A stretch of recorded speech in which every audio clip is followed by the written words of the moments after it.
Papo Mineiro hoje, numa prosa sobre educação transformadora, com a pedagoga Valesca de Lácio. Acho que eu estou pronunciando certo. Ela é pós-graduada em gestão de projetos pela Fundação Dom Cabral e também docência do ensino superior pela PUC Minas. Sócia e diretora executiva na Mais Mediar Consultoria e Soluções. Pedagoga com mais de 25 anos de experiência nas áreas educacional e organizacional, atuando com foco na educação transformadora, na neurodesenvolvimento humano e no desenvolvimento de lideranças. É certificada como conselheira consultivo pela Board Academy. Então, é uma pessoa de respeito, com experiência, e que hoje também entrega o grupo GT3 do Movimento Minas 2032, por uma Minas melhor. Seja bem-vinda, Valesca. Olá, bom dia, Hernani. Muito obrigada pelas boas-vindas, agradeço o convite de estar aqui no Papo Mineiro. Para mim é uma honra.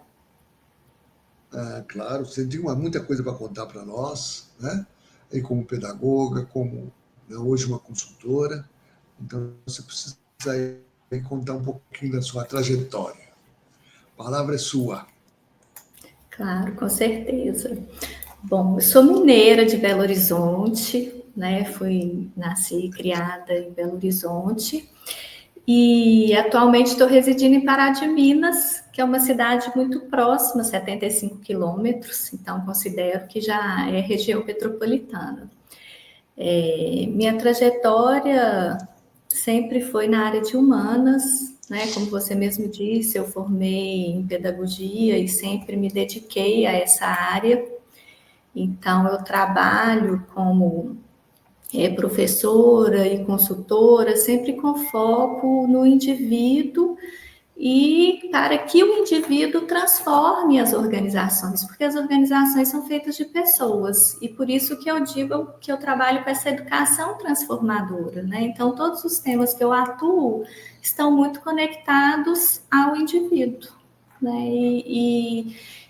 Portanto, eu faço parte de movimentos como o Minas Movimento 2032, né? E no grupo GT3, está muito conectado com o que a gente quer trabalhar a intersetorialidade, né, que é trazer o público, o privado e as organizações da sociedade civil, justamente porque eu acredito muito nessas propostas, que quando a gente faz essa união, a gente consegue avançar mais no que a gente busca.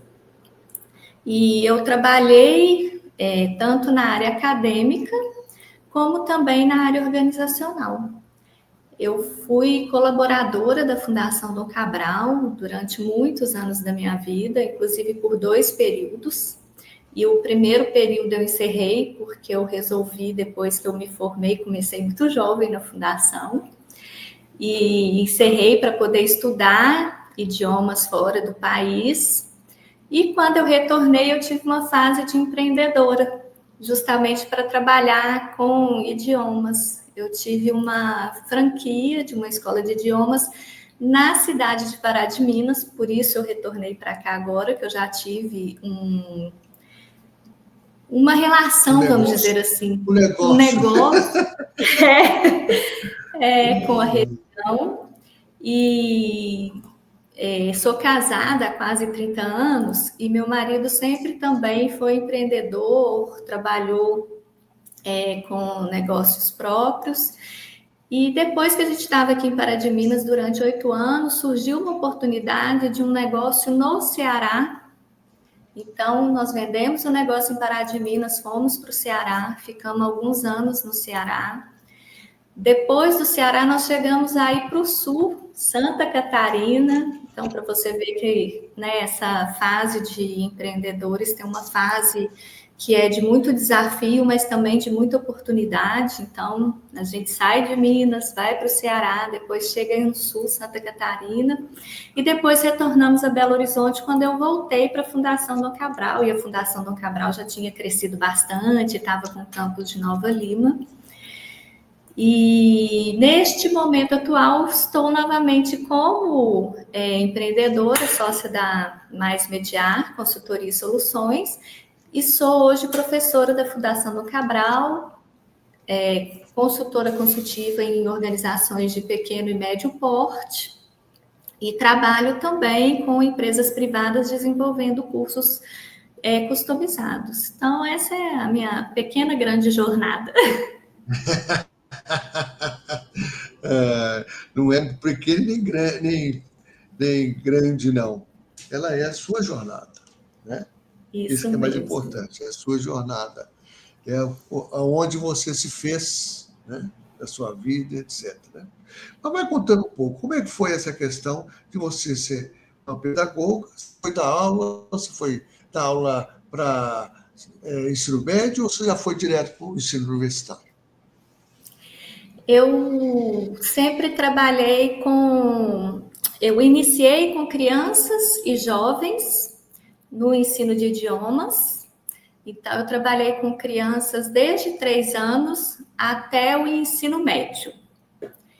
E com idiomas eu fiquei em escolas trabalhando com esses segmentos.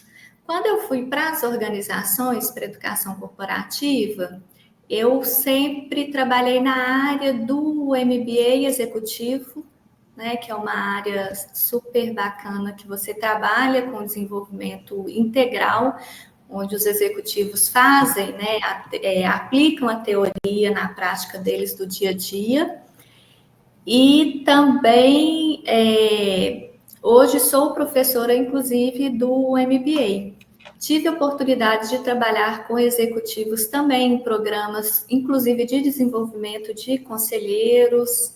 Então, eu sempre foquei muito nessa área de trabalhar em programas que contribuísse nesse desenvolvimento do indivíduo.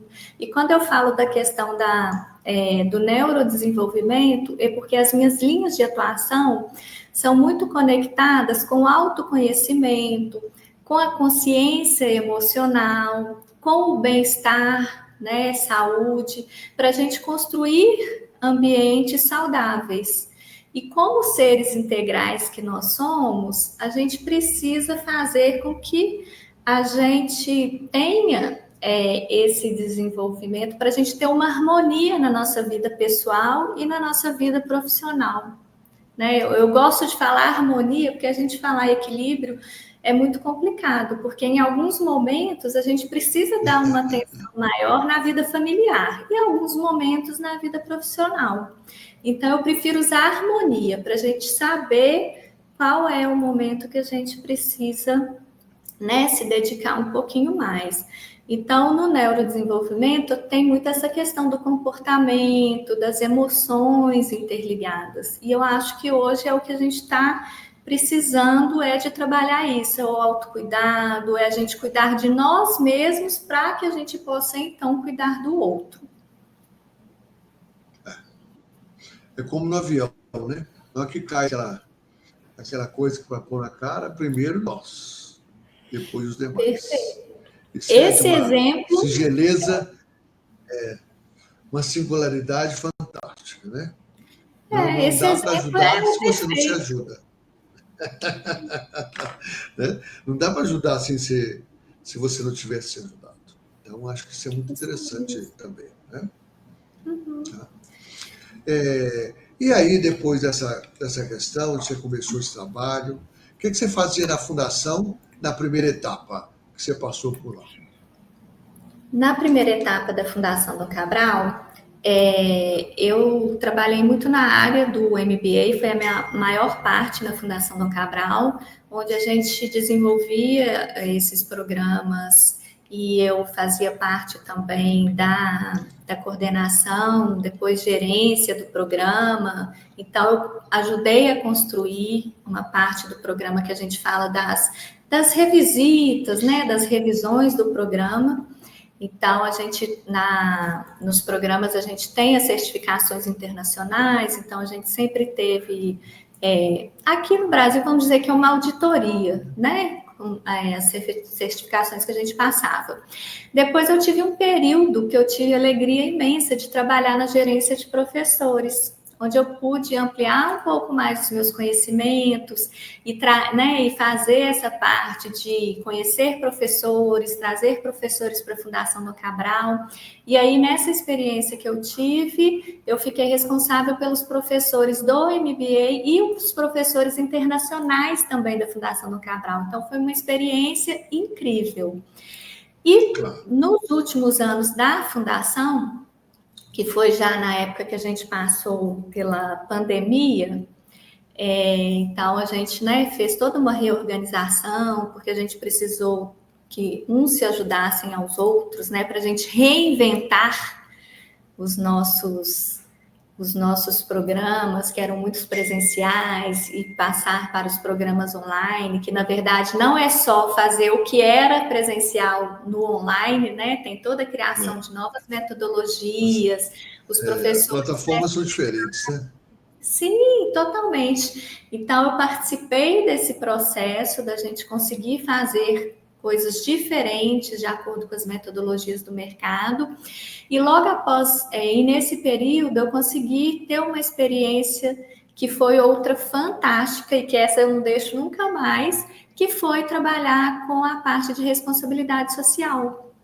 Então, eu atuei junto aos programas que hoje tem uma área de educação social inclusiva. Então, eu trabalhei em programas com jovens em situação de vulnerabilidade, empreendedores da base da pirâmide, projetos, né, dos professores que a gente buscava apoio das empresas para poder a gente levar projetos de pesquisa para essas organizações.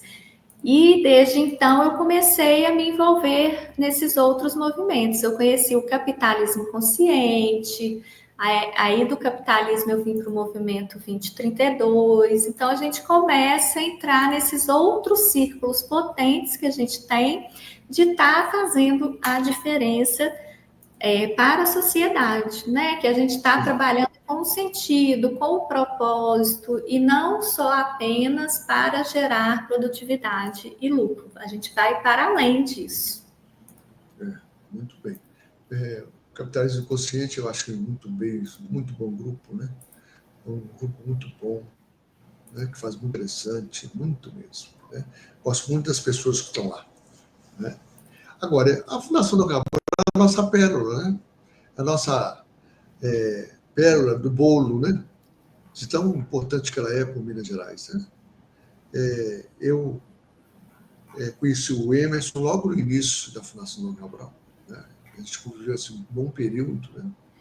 E eu acompanhava a Fundação do Cabral através dele. Né? Eu acho a Fundação do Cabral assim, um orgulho, né, para Minas Gerais. Né? Então, o que você tem mais feito lá hoje na Fundação? Hoje eu sou professora de uma disciplina do MBA que chama Portfólio de Realizações. E essa disciplina visa justamente trabalhar essa parte em que os participantes executivos, líderes que estão nesse programa, fazem desse percurso do aprendizado de indivíduo, liderança e organização, em que eles têm as atividades em sala, a teoria, o conhecimento, aí eles vão para as organizações, fazem essa aplicação, e aí eles têm que registrar nessa disciplina o que eles absorveram daquilo ali, o que eles aplicaram e o que eles ressignificaram na sua liderança. Então, está totalmente conectado com que é a minha área de atuação. quer ver esse desenvolvimento, esse crescimento, é apaixonante. Uai. Se acompanhar a pessoa evoluindo, fantástico, né? Isso. Isso E aí. eu também tenho uma participação na área da educação inclusiva, que eu apoio os programas da Fundação. Inclusive, a gente teve programas incentivados pelo Conselho Municipal da Pessoa Idosa, em que eles fizeram 14 turmas para organizações da sociedade civil, gestores, capacitar gestores e lideranças da organização da sociedade civil, que trabalham, na verdade, em prol da pessoa idosa. E eu participei desse processo para ajudar a conectar as organizações, esses gestores, essas lideranças. Então, eu acompanhei muitas reuniões no Conselho da Pessoa Idosa para poder ter contato com essas organizações. Demorou mais ou menos quase 2 anos para poder acontecer essas 14 turmas, né? Que foram em ciclos diferentes. O último ciclo terminou em maio, em abril, quando a gente fez a Fundação fez o encerramento. Eu fui convidada para participar de todas as aberturas e encerramentos dos programas. Então, já deu para perceber que eu gosto muito da Fundação da Cabral, está aqui no meu coração, né?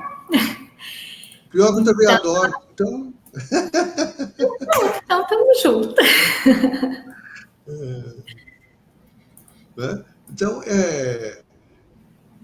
você também fazer a questão da capacitação para conselheira consultiva está dentro desse propósito?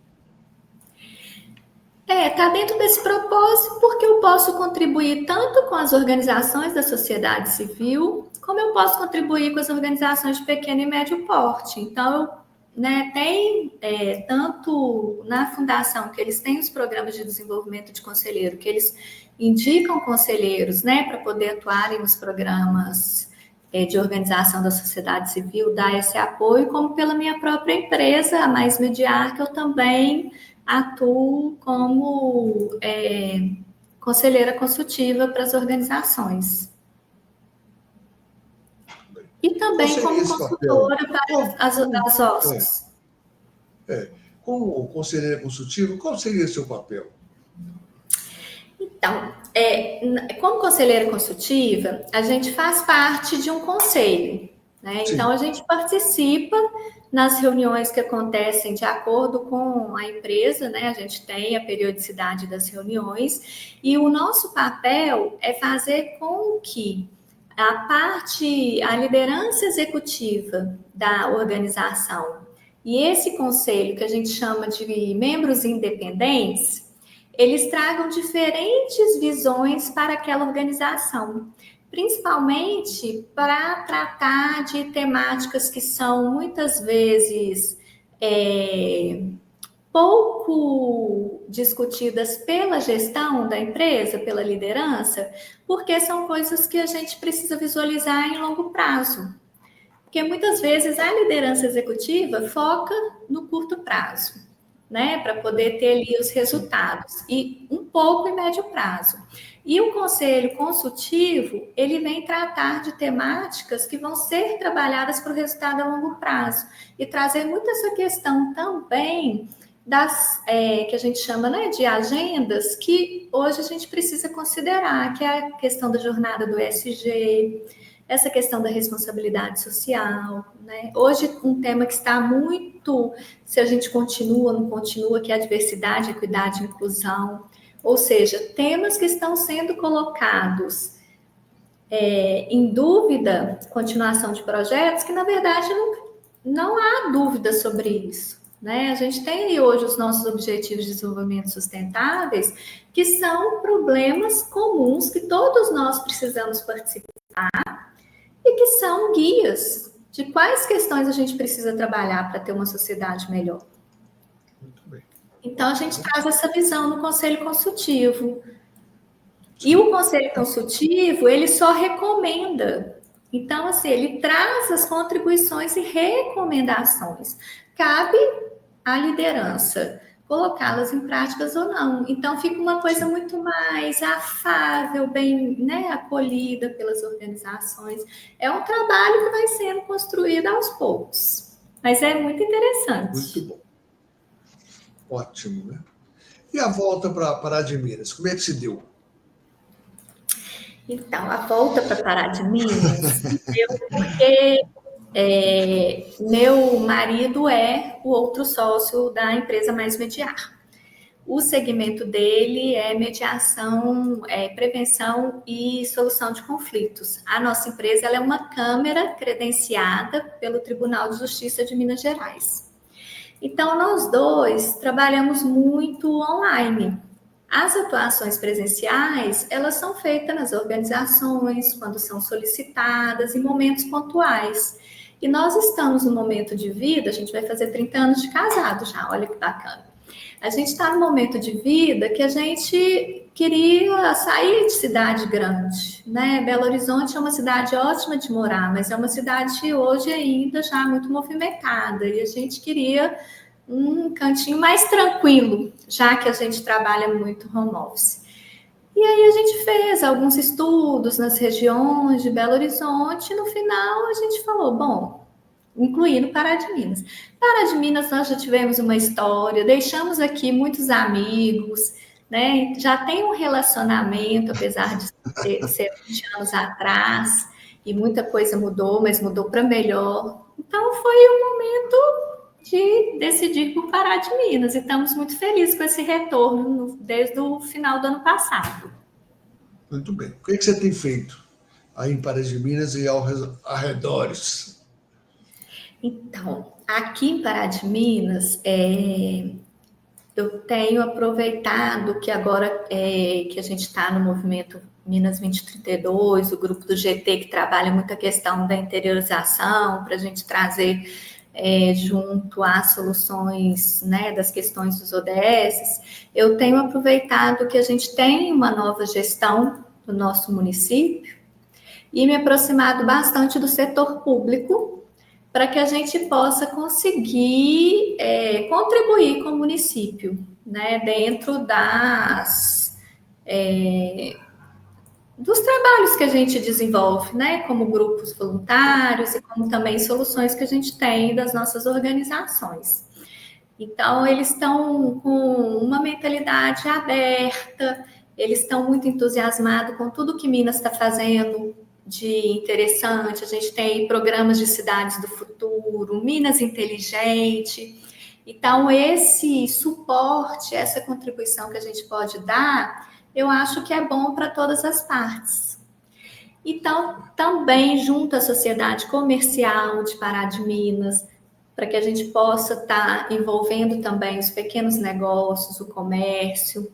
Então, o foco é juntar o que a gente tem de bom, que a gente pode de solução para oferecer para o município, e o que a gente tem desses movimentos que a gente faz parte, que a gente também pode apresentar para que possa fortalecer as ações da gestão municipal.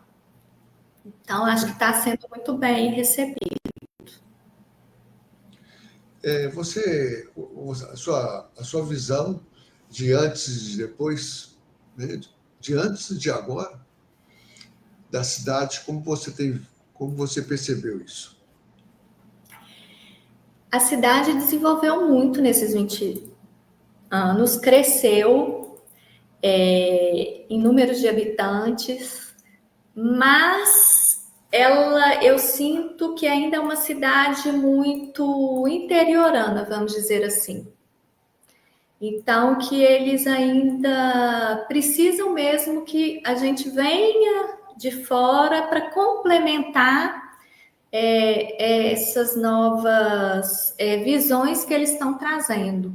Porque por ser uma cidade interiorana, as gestões estão agora começando a incluir pessoas que estão trazendo outros olhares. Mas uma coisa que eu achei super bacana aqui, que já está mais avançado, é que, por exemplo, a gente já tem mulheres na gestão. Hoje a gente tem na Câmara Municipal, se eu não estou enganada, são 4 mulheres. Acho que 3 ou 4. Na gestão municipal, nas secretarias também, nós temos 4. Então, isso eu acho que é muito importante, porque já é um avanço, né? Então, acho que a gente tem que saber celebrar essas conquistas, né? Isso é importante. Não tem dúvida, né? Tem Então, que já está tendo essa encaminhar. mistura de intergeracionalidade, que é muito contributiva. A diversidade, a inclusão precisa ter nisso, né? O mundo hoje requer isso, né? A gente precisa cuidar dessas duas partes. E você? Você está assim, se colocando bem? Está satisfeita como mulher, como profissional? Estou super feliz, viu, Hernani? É isso que eu acho que é importante. Inclusive, eu trabalho muito com mentoria para liderança feminina. E o que eu busco deixar de mensagem é justamente isso. É urgente e necessária esse desenvolvimento cultural. Mas a gente sabe que essa transformação ela é gradual. Então, às vezes, a gente pode nem ver a transformação que a gente realmente deseja. Pode ser um legado que a gente vai deixar para gerações futuras. Mas a gente não pode deixar de reconhecer esse progresso que está acontecendo, mesmo que seja aos poucos, né? Porque às vezes a gente foca só naquele grande objetivo. E a gente não pode, de forma alguma, fazer isso. A gente tem que dividir em pequenas etapas para a gente conseguir perceber o que a gente está evoluindo e fazer essa celebração. Porque é isso que nos dá força para continuar e acreditar que isso vai ser possível. Eu li um livro recentemente que eu me apaixonei, da Grazi Mendes, que chama Ancestrais do Futuro. E ela fala muito sobre isso, sobre o legado que a gente quer deixar, que é qual o movimento que a gente faz, qual o movimento que a gente faz, o que ele vai alcançar, mesmo que não seja para esse momento atual nosso, que seja o legado que a gente vai deixar para outras gerações. Então, eu fiquei muito reflexiva sobre isso. Eu acho que a gente tem que pensar nisso. Porque eu também tenho uma frase, né? Que a gente tem que sempre deixar um legado, seja para hoje, para amanhã ou para depois de amanhã. Né? Esse tempo não somos nós que vamos, não vai, nós que fixamos. Porque você precisa do outro também querer. Né? E às vezes naquele momento o outro não quer, percebe, mas não quer. De repente, história, agora eu quero. Né? Então, essa questão de legados, sempre fui muito preocupado com isso, desde os 19 anos, né? Eu comecei a trabalhar com energias, e aí eu sou muito preocupado com esse legado. Né? Tanto para a minha evolução, mas para a evolução dos demais também. Né? Isso é muito, muito bom de pensar. Né? Como é que vai estar meu neto quando tiver a minha idade? Né? Como estará? Então, esses pensamentos são muito bons para a gente também. A gente não faz as coisas para nós somente. A gente faz, assim, agradando a gente, porque a gente gosta, mas não é só para a gente. Né? É para o coletivo. Eu acho muito interessante essa coisa aí. Mas termine de falar sua mensagem para o nosso público. Então, eu gosto muito da mensagem, eu falo que eu sou uma eterna aprendiz. Porque a gente todo dia aprende Somos. algo, né? Então, primeira O coisa é dia isso. pare de aprender, o dia que pare de aprender, acabou. Nós temos sempre Então, a aprender. gente tem que considerar, a gente tem que ser humilde e aceitar que a gente aprende a cada dia, que a gente está aqui para ensinar o que a gente já sabe, mas também aprender o que a gente não sabe. Então, é um compartilhamento genuíno que a gente tem no dia a dia. E uma mensagem que eu adoro, e todo mundo conhece, mas eu acho que assim, ela tem uma potência gigante. É a gigante. Seja a transformação que você quer ver no mundo. Porque começa em nós. para que a gente possa incentivar o outro. Eu acredito muito nisso, né? Então, a gente começa a transformação dentro da gente, com nossas ações, e dessa forma a gente vai incentivando quem está ao nosso redor e a gente vai conseguindo atingir o coletivo. Então, essa é a mensagem que eu gosto de deixar de Gandhi: seja a transformação que você quer ver no mundo. Seja você a transformação que você quer ver no mundo. Não tem dúvida, né? Seja a transformação que irá transformar os demais. Porque todo Isso, mundo vai olhar para você e falar assim, ela está transformando, também quero. Né? Né? A Então, eu gente espero que é você faça. contágio positivo. Eu espero que você faça, né? Seja, vamos dizer assim, positiva nesse trabalho aí em Pará de Minas, que a cidade merece, é uma cidade muito boa, né? E eu gosto muito daí. E que você seja essa transformação que as pessoas estavam precisando também para continuar a sua própria transformação. Com Tá certeza. bem? E os trabalhos voluntários que a gente não pode esquecer, né, Hernani? Que a gente precisa continuar com essas ações voluntárias, que faz bem não só para o outro, mas eu acho que principalmente para a gente. Quem sabe fazer voluntário faz qualquer coisa, não é? Porque É isso mesmo, entende somos que agentes de tem que transformação. e também agente da prosperidade. De que outra transformação você vai prosperando e as pessoas vão ver a sua prosperidade. E a gente não está falando só de dinheiro, está falando de tudo, de vida, de saúde, né? É isso Então, o cara também mesmo. vai querer. Então, a gente É já isso mesmo. começa a transformação ao nosso redor. Isso É é muito isso mesmo. importante. A felicidade é uma jornada que a gente vai construindo, né? Ela não é linear. Então a gente não é um destino e não é linear. A gente vai fazendo o nosso caminho para poder sermos pessoas mais felizes. Sucesso, querida, aí em Pará de Minas. Estamos à disposição. Obrigada. E muito obrigado, Agradeço viu? muito o Gostei convite. demais. Eu Gostei também. demais do nosso papo, viu? Que bom. Eu fico Um feliz. abraço para você. Agradeço o convite. Até mais. Um abraço. Tchau. Tchau. Então, muito bom, a consultora, a conselheira, a que sabe fazer, né? A educação transformadora. Isso é muito importante e espero que seja, para de mesmo, aproveite bastante todos esses conhecimentos através da Valesca. Até o próximo Papo Mineiro. Forte abraço.